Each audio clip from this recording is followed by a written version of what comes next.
நம்ம Ashwin sweets and snacks export பண்றதுக்கு 7373041434 மற்றும் www.ashwinsweets.com கான்டாக்ட் பண்ணுங்க. மற்றொரு அண்மை செய்தியை பார்த்து வருகிறோம். கட்சிக்கு உரிமை கோரி ராமதாஸ் தொடர்ந்த வழக்கை எதிர்த்து அன்புமணி வழக்கு தாக்கல் செய்திருக்கிறார். அது தொடர்பான அண்மை செய்தியை பார்த்து வருகிறோம். சென்னை உரிமையியல் நீதிமன்றத்தில் அன்புமணி மனு தாக்கல் செய்திருக்கிறார். ராமதாஸ் தொடர்ந்த வழக்கை நிராகரிக்க கோரி டாக்டர் அன்புமணி சென்னை உரிமையியல் நீதிமன்றத்தில் மனு தாக்கல் செய்திருப்பதாக அண்மை தகவல் கிடைக்கப்பெற்றிருக்கிறது. ராமதாசுக்கு 87 வயது ஆகிவிட்டது. வயது மற்றும் மருத்துவ காரணங்களால் அவரால் நிர்வாக முடிவுகளை எடுக்கும் நிலையில் இல்லை என்று இதை பயன்படுத்தி சிலர் ராமதாஸை தவறாக வழிநடத்துகிறார்கள் என்று அந்த மனுவில் குறிப்பிடப்பட்டிருக்கிறது. விவரங்களோடு இணைக்கிறார் நம்முடைய செய்தியாளர் மதியழகன். அந்த மனுவில் என்னென்ன விஷயங்கள் குறிப்பிடப்பட்டிருக்கிறது? முழு விவரங்கள். பாமகவின் பெயர் சின்னம் பயன்படுத்த அன்புமணிக்கு தடை விதிக்க வேண்டும் என்றும் பாமக தலைவர் என குறிப்பிட்டு தேர்தல் ஆணையம் சின்னம் ஒதுக்கீடு செய்த கடிதம் தொடர்பாக உத்தரவை ரத்து செய்து தன்னை பாமக தலைவராக அறிவிக்க கோரி பாமக நிறுவனர் ராமதாஸ் சென்னை உரிமையியல் நீதிமன்றத்தில் மனு தாக்கல் செய்திருந்தார். இந்த மனுவை விசாரித்த சென்னை உரிமையியல் நீதிமன்றம் இந்த மனு குறித்து அன்புமணி மற்றும் தேர்தல் ஆணையம் பதிலளிக்க உத்தரவிட்டிருந்தது. இந்த நிலையில் ராமதாஸினுடைய இந்த வழக்கை நிராகரிக்க கோரி ராமதாஸினுடைய மகன் அன்புமணி சார்பில் சென்னை உரிமையியல் நீதிமன்றத்தில் மனுவானது தாக்கல் செய்யப்பட்டிருக்கிறது. அதில் ராமதாஸுக்கு 87 வயதாகிவிட்டது.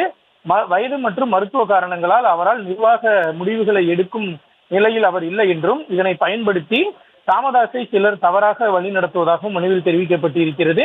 சில தனிநபர்கள் தான் கட்சிக்கு எதிராக செயல்பட்டு வருவதாகவும் ராமதாஸ் தலைவர் என அறிவித்துக் கொண்டது பாமகவினுடைய சட்ட விதிகளுக்கு உட்பட்டது அல்ல என்றும் நிறுவனர் என்ற அடிப்படையில் பாமகவின் ஆலோசனை மற்றும் வழிகாட்டுதல் மட்டுமே அவரால் வழங்க முடியும் என்றும் பாமகவினுடைய பொதுக்குழுதான் உச்சபட்ச அதிகாரம் கொண்டது என்றும் மனுவில் தெரிவிக்கப்பட்டுள்ளது. ராமதாஸ் தொடர்ந்த வழக்கு விசாரணைக்கு உகந்தது அல்ல.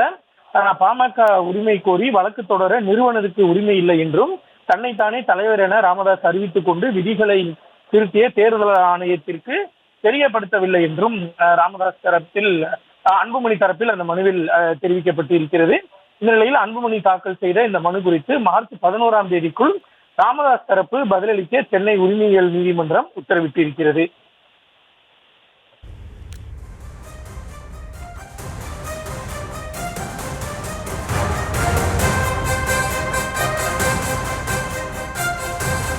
உரிமையியல் நீதிமன்றத்தில் அன்புமணி ராமதாஸ் மனு தாக்கல் செய்திருக்கிறார். ராமதாஸ் தொடர்ந்த வழக்கை நிராகரிக்க கோரி டாக்டர் அன்புமணி ராமதாஸ் சென்னை உரிமையியல் நீதிமன்றத்தில் மனு தாக்கல் செய்திருக்கிறார்.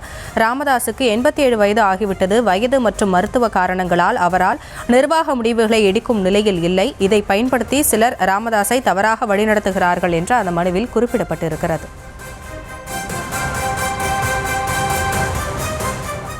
மதி, தொடர்ந்து ராமதாஸ் அவர்கள் தொடர்ந்த வழக்கோட பின்னணி என்ன? அது குறித்த உங்களுடைய விவரங்கள். ராமதாஸை பொறுத்த வரைக்கும் சென்னை உரிமையியல் நீதிமன்றத்தில் தான் மனு ஒன்றை தாக்கல் செய்திருந்தார். அந்த மனுவில் பாமகவினுடைய பெயர் சின்னம் பயன்படுத்துவதற்கு அன்புமணிக்கு தடை விதிக்க வேண்டும், பாமக தலைவர் என குறிப்பிட்டு தேர்தல் ஆணையம் சின்னம் ஒதுக்கீடு செய்து அன்புமணிக்கு அந்த எழுதிய அந்த கடிதத்தை ரத்து செய்ய வேண்டும், மேலும் பாமகவினுடைய தலைவராக தன்னை அறிவிக்க வேண்டும் என்ற ஒரு கோரிக்கையுடன் தான் ராமதாஸ் சென்னை உரிமையியல் நீதிமன்றத்தில் ஒரு மனுவாக தாக்கல் செய்திருந்தார். இதே ஒரு கோரிக்கையுடன் சென்னை உயர்நீதிமன்றத்தில் மனு தாக்கல் செய்யப்பட்ட நிலையில் இந்த விவகாரம் தொடர்பாக சிவில் நீதிமன்றத்தை அணுகுமாறு உயர்நீதிமன்றம் உத்தரவிட்டிருந்தது. அதே போல டெல்லி உயர்நீதிமன்றமும் இதே போன்ற ஒரு உத்தரவை தான் பிறப்பித்திருந்தது. இந்த பின்னணியில் தான் சென்னை உரிமையியல் நீதிமன்றத்தில் ராமதாஸ் தரப்பில் மனுவானது தாக்கல் செய்யப்பட்டிருந்தது. அதாவது பாமகவினுடைய பெயர் சின்னம் பயன்படுத்த அன்புமணிக்கு தடை விதிக்க வேண்டும், கட்சியினுடைய தலைவர் தாம்தான் என அறிவிக்க வேண்டும், அதே போல கட்சியினுடைய சின்னத்தை ஒதுக்கீடு செய்து தேர்தல் ஆணையம் அன்புமணி முகவரிக்கு எழுதிய கடிதத்தை ரத்து செய்ய வேண்டும். இதெல்லாம் தான் ராமதாஸினுடைய கோரிக்கையாக சென்னை உரிமையியல் நீதிமன்றத்தில் மனுவானது தாக்கல் செய்யப்பட்டிருந்தது. அந்த வழக்கை கடந்த வாரம் விசாரித்த சென்னை உரிமையியல் நீதிமன்றம் ராமதாஸினுடைய மனு குறித்து அன்புமணி மற்றும் தேர்தல் ஆணையம் பதிலளிக்க உத்தரவிட்டு வழக்கினுடைய விசாரணையை இன்றைய தினத்திற்கு ஒத்திவைத்திருந்தது.